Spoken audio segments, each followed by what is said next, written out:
So what I'm going to show you now is how you can crop an image and add text. So I've already opened this image here, and you can see there is just one layer within there, but you need to unlock this layer to be able to edit it at all. So you may have seen that there's loads of different tools down the side here for you, and the one for crop is just this one here. You've got some different options with the crop tool.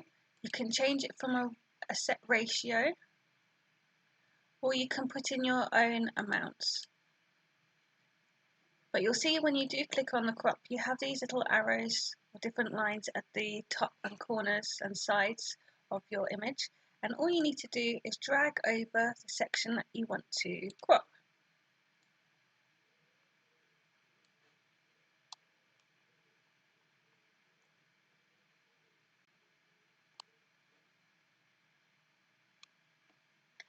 Once you've got the area selected that you want to crop, just press enter.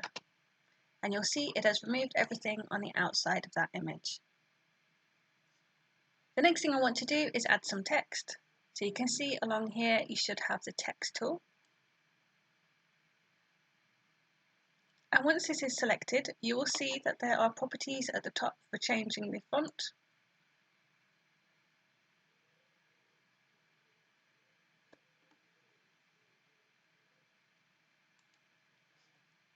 You can always also change whether it's italic or bold. Some fonts don't have all of the options in there though. And you can also change the size and the justification and colour. So there's lots of different options there for you to choose from.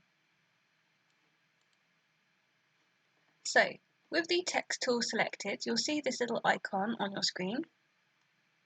And if you just click on your screen, you'll see it's come up with this lorem ipsum. Do not worry. All you need to do is start typing and that placeholder text will disappear.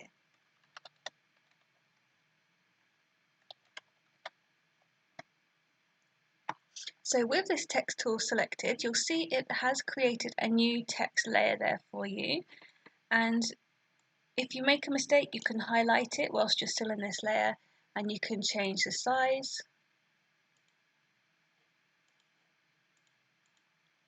or the colour if you want to. To move the text around, you just need to use this tool here. This is the move tool. And here you can change where you want your text to go. So when you're happy with your options, just remember to save your work. And you can lock the layers again if you don't want to accidentally move them when you're working on something else.